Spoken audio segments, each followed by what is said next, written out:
કાર્યકર્તા હોય એ રીતે એમણે પોતાની ભૂમિકા અદા કરી છે। આવા પ્રાંત ઓફિસરને દિયોદરમાં રહેવાનો લોકશાહી માટે અધિકાર નથી। જેમને ચૂંટણી અધિકારી તરીકે દિયોદર તાલુકા પંચાયતની ચૂંટણીમાં કોંગ્રેસના 12 સભ્યોની બહુમતી હોવાથી અમારા સભ્યો 10:30 વાગે સભાગૃહમાં પોતાનું સ્થાન લીધું। ત્યારે 11 વાગ્યા સુધી ચૂંટણી અધિકારી ના આવ્યા। ત્યારે અમે એમનો ટેલિફોનિક સંપર્ક કર્યો કે માન્ય પ્રાંત ઓફિસર સાહેબ, હજી સુધી તમે તાલુકા પંચાયતની અંદર ચૂંટણી અધિકારી છો, પ્રમુખ ઉપપ્રમુખની ચૂંટણી કરવાની છે, તમે કેમ નથી આવ્યા? ત્યારે એમણે મૌખિક એવો જવાબ આપ્યો કે મારી ગાડીને પંચર થયું છે અને 12 5 મિનિટ બાકી હતા ત્યારે તેઓ તાલુકા પંચાયતની અંદર પ્રવેશ કરે છે। ભારતીય જનતા પાર્ટીના 10 સભ્યો અને અમારા તાલુકા પંચાયતના કોંગ્રેસ પક્ષના ચૂંટાયેલા 12 સભ્યો એ સભાગૃહની અંદર પોતાનું સ્થાન લે છે। તાલુકા વિકાસ અધિકારી એનું પ્રોસિડિંગ લખે છે। ત્યારે ચૂંટણી અધિકારી, જેમની અમને પહેલેથી શંકા હતી કે તેઓ આ નિષ્પક્ષ ચૂંટણી કરવા નથી માંગતા, ત્યારે અંદર ભારતીય જનતા પાર્ટીના 2 સભ્યો ઓન રેકોર્ડ છે, શક્તિદાન બારોટ અને ઉજાભાઈ પટેલ, એ બંને અંદર ઝઘડે છે। બંને ભારતીય જનતા પાર્ટીના સભ્યો ઝઘડે છે।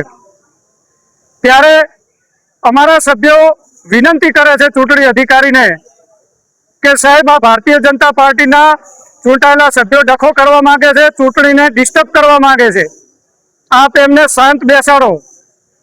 પરંતુ ચૂંટણી અધિકારી અમારા કોઈ પણ સભ્યની વાત સાંભળતા નથી અને ભારતીય જનતા પાર્ટીએ જે એમને સ્ટ્રિક્ટ એમને જે લખીને આપ્યું હતું એ પ્રમાણે એમની ભૂમિકા નિભાવે છે।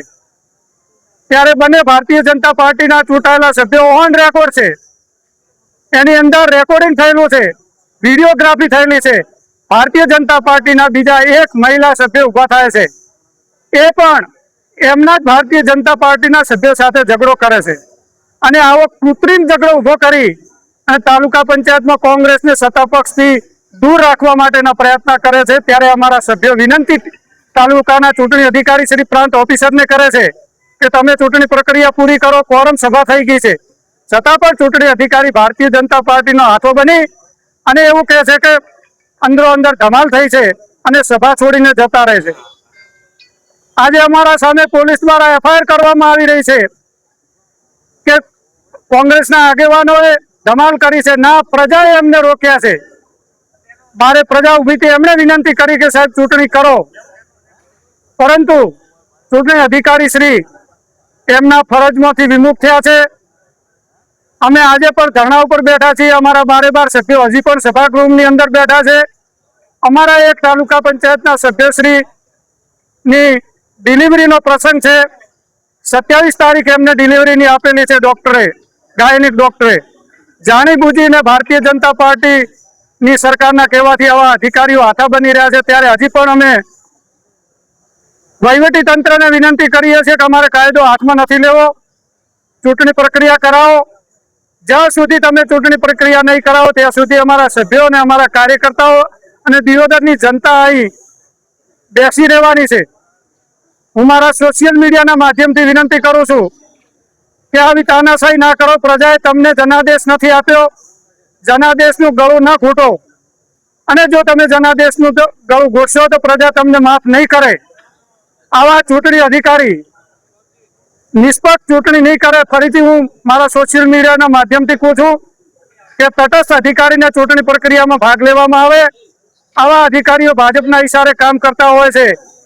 હજી પણ હું વિનંતી કરું છું પોલીસ તંત્રને કે અમે ગાંધી ચિંધ્યા માર્ગે અમારું આંદોલન કરી રહ્યા છીએ, ત્યારે દિયોદર તાલુકાની જનતા વધુમાં વધુ સંખ્યામાં દિયોદર તાલુકા પંચાયત કચેરી ખાતે ઉપસ્થિત રહે।